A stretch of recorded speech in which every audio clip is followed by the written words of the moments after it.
Eu gostaria que vocês olhassem para a comunicação de vocês como um grande sistema, um grande ecossistema. E esse sistema funciona com várias engrenagens.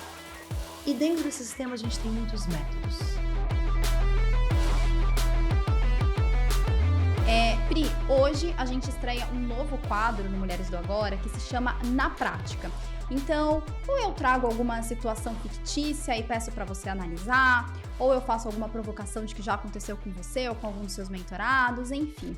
E a primeira delas que veio agora na minha cabeça e de repente tá ali o líder e ele precisa ter uma conversa difícil com a sua equipe ou com alguns funcionários específicos. Como que essa liderança, como que essa líder ou esse líder tem esse tipo de papo?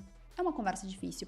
Por exemplo, teve um episódio com a Núbia e ela contou sobre um funcionário que entrou ali na onda de demissão silenciosa e ela o chamou para ter um papo. Então, é uma conversa difícil. É um funcionário que, por mais que tem a parte teórica, que é um movimento de que as pessoas fazem apenas o que é esperado nas suas funções, mas no caso da Núbia, ela deixou claro que aquele funcionário estava ali um pouco desmotivado.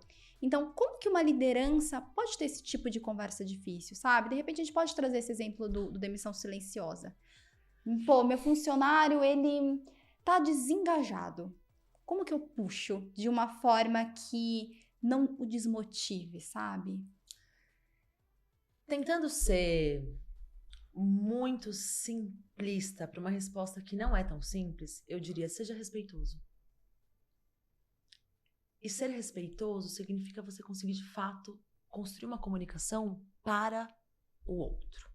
Claro que aqui, então, a gente, rapidamente, o que está na base de uma comunicação assertiva? Além do respeito mútuo.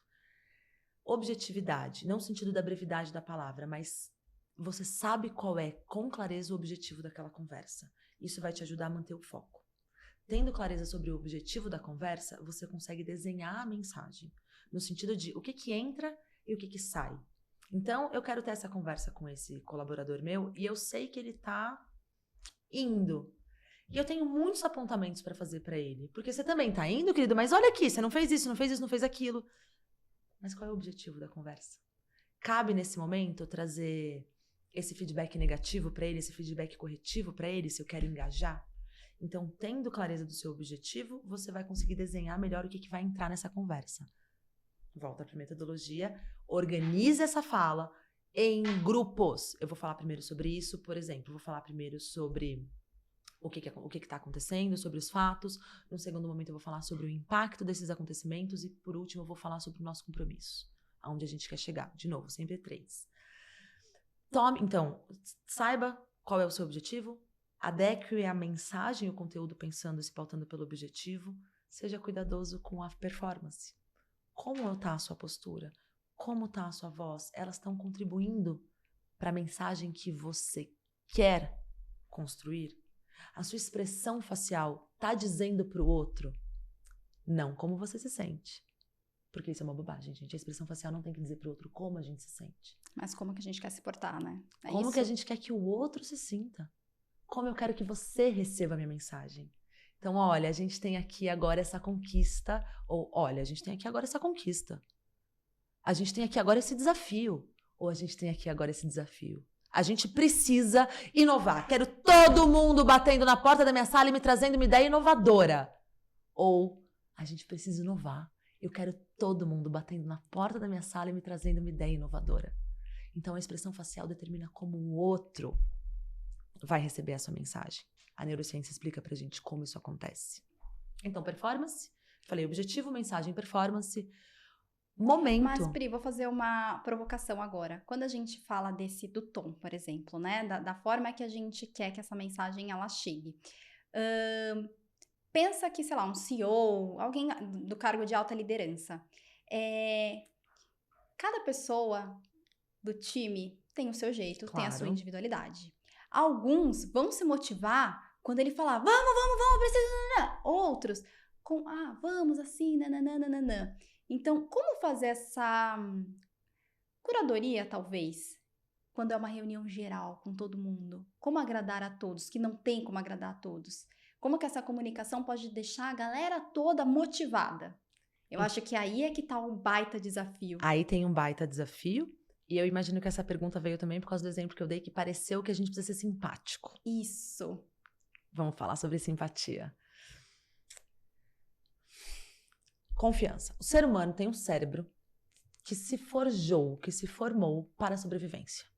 Então, a gente tem 6 emoções básicas. Uma é neutra, uma é alegria e as outras 4 são emoções de valência negativa. Porque a gente sobrevive melhor quando a gente sabe do que a gente tem que ter medo.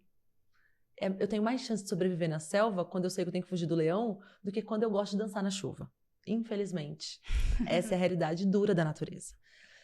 Isso significa que quando a gente sente confiança, quando a gente sente que nós estamos num ambiente protegido, que tem um líder dessa tribo, que tem as coisas sob controle, eu relaxo.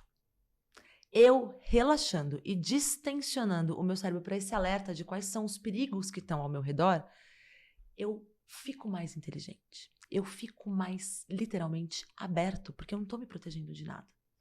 Então, o que a gente quer em qualquer estilo de comunicação é que você seja, nos momentos adequados, capaz de promover relaxamento para o seu time através da confiança. De qual confiança? Da sua. De você conseguir imprimir na sua performance que você, líder, tem as coisas sob controle. E aí a gente tem que falar da diferença de carisma e simpatia. Simpatia usualmente tem a ver com sorriso e com uma agudizada na voz. Oi, Sabrina, tudo bom? Que alegria estar aqui hoje, pessoal! E isso não cabe para qualquer pessoa. Isso não cabe como estilo para qualquer comunicador, porque umas pessoas vão parecer um Frankenstein. E isso não cabe para qualquer interlocutor. Tem gente que não suporta gente simpática. Eu não posso receber um C-Level que vai ser meu mentorado com simpatia. Porque isso vai diminuir a minha credibilidade, a minha autoridade. Mas eu preciso de carisma. Qual é a diferença do carisma e da simpatia? A simpatia, ela quer agradar. O carisma, ele é apenas, vamos colocar dessa forma, vou fazer para a câmera, a ausência de tensão. Então aqui tem uma tensão, que é muito comum no universo corporativo. A gente chama essa carinha de máscara do corporativismo, porque existe uma grande confusão de que para ser levado a sério, eu tenho que ser sério. Mas seriedade não gera credibilidade. Então, daqui, porque lembra que eu falei, a sua expressão facial tem que dizer para o outro como você quer que ele se sinta? O líder, ele sempre vai ter mais influência no estado desse coletivo. Então, se a gente tem esse líder que é um cara tenso, que é uma mulher tensa, e nas mulheres a gente tem essa incorrência mais do que nos homens, que é a gente começa a fazer um treinamento de comunicação e a pessoa entende que ela não pode ser simpática nesse lugar, né, de querer ser legal e amada por todo mundo, mas que eu tenho que ser carismática e eu vou chegar na diferença do carisma, mas eu preciso construir autoridade. E aqui o risco da gente começar a confundir autoridade com autoritarismo.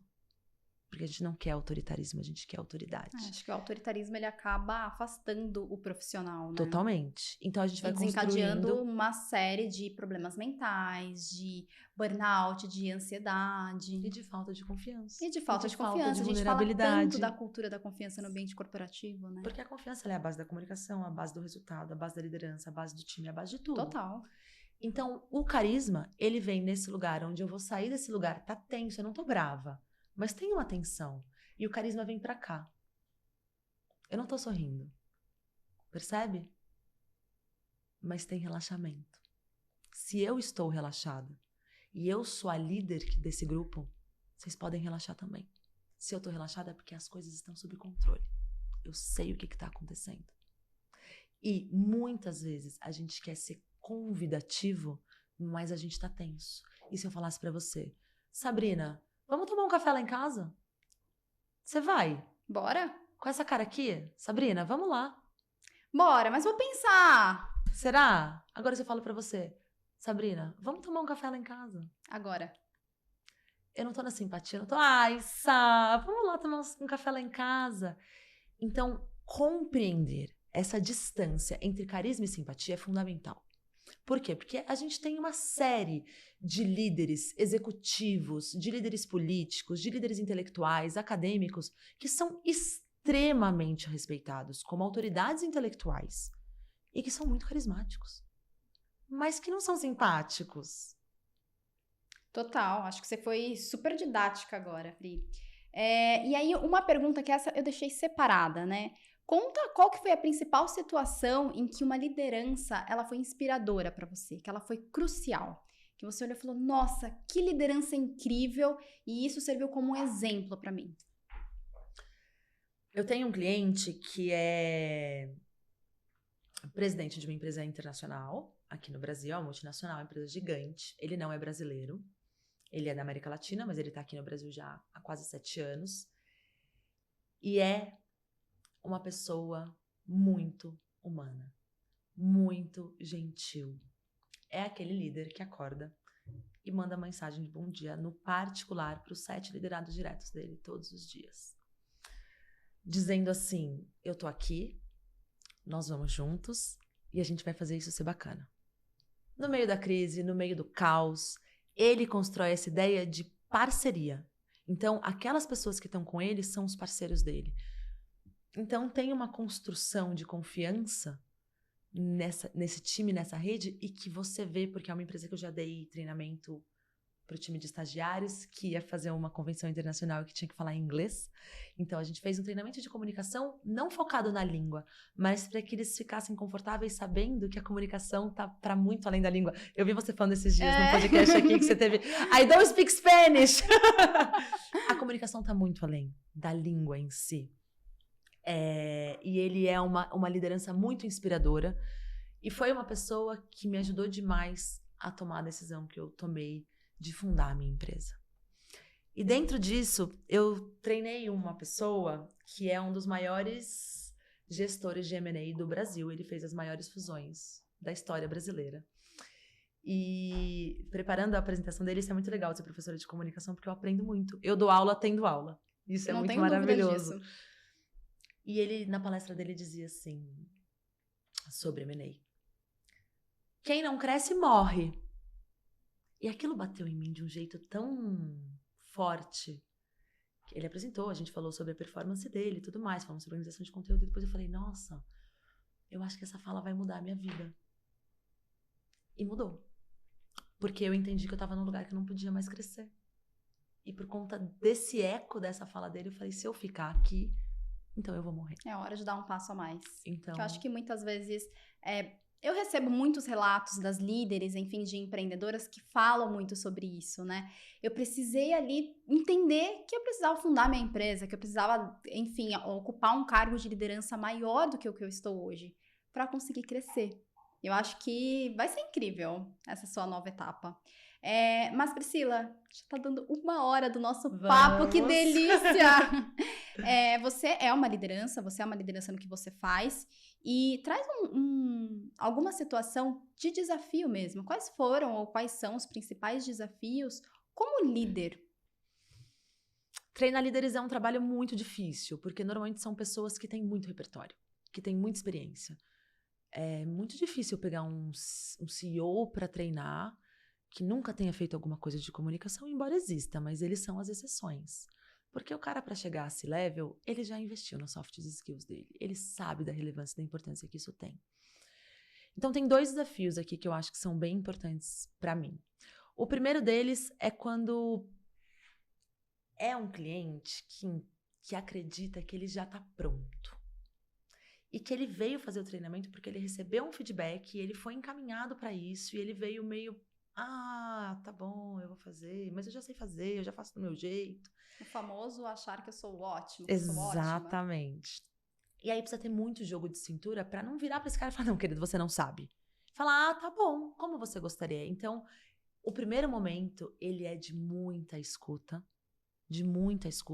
para que eu entenda como que eu vou usar uma técnica de persuasão e de comunicação, que é o espelhamento, popularmente dizendo, senão a gente chama de isopraxismo, que é como eu vou começar a fazer ele se ver em mim. Porque nós somos muito narcísicos. E quando alguém se vê no outro, nossa, gosto dessa moça. Então, a gente começa a repetir umas palavras que o outro diz, uma forma de se portar, uma forma de se vestir, para que eu vá primeiro ganhando a confiança dele e depois, com muito cuidado, eu comece a apontar quais são as lacunas que nós vamos trabalhar e colocar como meta no nosso planejamento estratégico para desenvolver a comunicação dele. Então, aqui, o primeiro passo é baixar a minha bola, levantar a bola dele, fazer com que ele se veja em mim e ganhar a confiança desse cara, para que dali na terceira sessão ele esteja literalmente rebolando em cima do palco para mim. E o segundo grande desafio, e aí é um desafio muito particular da Priscila, é quando o conteúdo da mensagem dessa mulher ou desse cara, que é um grande líder, é muito desalinhado ideologicamente do meu. Porque normalmente eu vibro muito por poder contribuir também com o conteúdo, por trazer referências, por trazer insights. E quando o discurso dessa pessoa que eu estou treinando é muito distante do meu, é um desafio muito grande, não por falta de empatia, mas porque eu queria poder dizer para a pessoa, eu não concordo com esse caminho, mas eu não posso. Então, é quase um lugar onde eu abro um pouco a mão de trabalhar tanto o conteúdo e a gente foca mais na performance. Mas o grande aprendizado que eu tenho aqui é que dá sim pra gente trabalhar com todo mundo. E você deixa isso claro? Deixa isso claríssimo, desde Legal. o começo, desde a contratação, desde o desenvolvimento da proposta. Então, o que eu tento sempre, como professora, é desenvolver no extremo a minha inteligência empática, para que eu consiga, de verdade, me conectar com quem está do outro lado e trazer transformação. Legal, acho que é um pilar importantíssimo para todos os líderes, né? Para todos. E pra gente fechar, eu sempre peço para uma convidada trazer uma dica, seja de filme, seja de série, enfim, fique à vontade para trazer uma dica para nossa audiência. Olha, eu vou trazer um livro para mulheres, escrito por uma mulher que é uma comunicadora incrível, que eu admiro demais. É um lançamento. E eu estou falando de Maitê Carvalho. Você conhece a Maitê Carvalho? Maravilhosa. Musa maravilhosa, Maitê. Sou sua fã. E como nós estamos aqui conversando com mulheres, eu vou deixar a recomendação do livro da Maitê, o último lançamento dela, que é Ouse Argumentar para a Sua Voz Ser Ouvida. Leitura maravilhosa. Quantas vezes você se perguntou como avançar na sua carreira executiva? Desafios como a falta de visibilidade, limitações em oportunidades de liderança e dificuldades em negociações são comuns para mulheres no ambiente corporativo. O WLP é constantemente atualizado para enfrentar esses desafios. Ele equipa mulheres executivas com habilidades essenciais, ensinando estratégias de liderança eficazes e técnicas de negociação para que possam alcançar o sucesso e o reconhecimento que merecem. A sua jornada no Women's Leadership Program passa por 3 grandes momentos. As aulas gravadas com experts internacionais que servem como preparação fundamental para as aulas que você assistirá ao vivo e que você pode assistir onde e quando quiser. As aulas ao vivo, que acontecem ao longo de 8 semanas, serão transmitidas diretamente do estúdio virtual da Nova SBE em Portugal. Essas aulas acontecerão de 2 maneiras. Workshops ao vivo, em que todas as participantes da turma terão sessões orientadas e guiadas focadas no autoconhecimento, definindo objetivos e metas e traçando seus planos de carreira. Nesse momento, haverá muitas trocas em grupo e as alunas poderão aprofundar suas descobertas, fazer o papel de mentoras umas das outras e ampliar seu networking. Além disso, teremos sessões divididas em reforços dos conceitos, discussões de casos reais, através de grupos e espaços para tirar dúvidas. O terceiro momento é de peer learning, o momento mais esperado por nossos participantes. Encontros pós-aula, em que debates sobre os principais desafios das participantes em relação aos temas da semana serão trazidos para a mesa. Essa aqui não é uma presença contabilizada para fins de certificação do curso, mas de fato é um momento de grande valor para todas as participantes. Quer fazer parte de tudo isso e muito mais? Não fique para trás. Garanta a sua vaga. E é isso, galera. Contem o que vocês acharam do episódio de hoje. Se tem alguma dúvida, mandem também. Quer deixar algum recado? Eu quero deixar um último recado, que é o seguinte.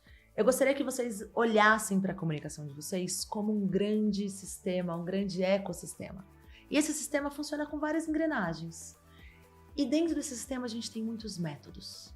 A gente tem comunicação não violenta, comunicação positiva, comunicação assertiva, oratória, retórica, tem metodologia para pedir desculpas. E Cada vez que você escolhe se debruçar, conhecer um método, você está jogando um azeite nesse sistema, que vai fazer com que aquela engrenagem rode melhor, mas esse azeite vai correr por todo esse sistema. Então, desenvolver a sua comunicação precisa apenas de uma coisa: compromisso. Coloque na agenda. Tire das ideias e coloque na agenda. Coloque em prática, porque senão a coisa não acontece. É isso. Deixe seu like e siga a Startse nas redes sociais. Até mais. Muito obrigada.